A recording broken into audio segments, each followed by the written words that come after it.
నాతో ఒక ఆయన అన్నాడు, అన్నదాన ప్రభువే అంటే స్వాముల ఇంటికి వెళ్ళి భోజనాలు చేయడం అన్నాడు. నీ మోహం ఇట్సాది కాదురా, అన్నదాన ప్రభువే అంటే ఆ బ్రహ్మకీట జనని. వాళ్ళు దీక్ష తీసుకున్నప్పుడు వాడి ఇంటికి వెళ్ళి అన్నం తిన్నావు, దీక్షలో లేనప్పుడు నువ్వు తింటున్న అన్నం ఎవరు పెట్టినట్టు నీకు? నీవు బతికున్నన్నాళ్ళు నువ్వు తిన్నన్నాం. సమస్త చరాచర ప్రపంచానికి అన్నం పెడుతున్నవాడు ఆయన. అది అన్నదాన ప్రభువే అంటే. అన్నదాన ప్రభువే అంటే నేను 42 రోజులు దీక్ష చేశానండి, ఇంకో స్వామి నన్ను భోజనానికి పిలిచాడండి, అందులో వాళ్ళ ఇంట్లో భోజనం చేయడం అంటే అయ్యప్ప స్వామి నాకు అన్నం పెట్టించడం అండి అన్నాం అనుకో, నీకేమీ అర్థం కాలేదని గుర్తు. నేను కాదండి. చూశారు ఆ ఈగ చిన్న నాలుకతో ఇలా ఇలా తింటుంది, దానికో కడుపు దానికి తినడానికి అమరికిచ్చాడే, వాడు అన్నదాన ప్రభువు. వాడు అలా పెడుతున్నాడు. ఆ పెట్టడానికి అంతు లేదండి. పువ్వులో తేనె పెట్టి ఆ తేనె సీతాకోక చిలక్కి పెట్టాడు.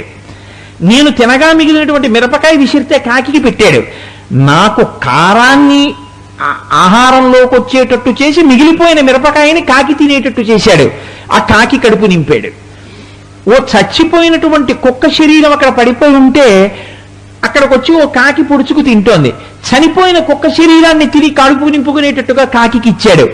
ఓ తోటకూర కాడ పులుసు చేసుకుని తిని కడుపు నింపుకునేటట్టు నాకిచ్చాడు. ఓ యాపిల్ పండు నాకిచ్చాడు. ఇలా సమస్త భూతకోటికి, సమస్త చరాచర ప్రపంచానికి అన్నం తిన్నానన్న తృప్తి అంటూ ఉంటే ఆయన అనుగ్రహమే.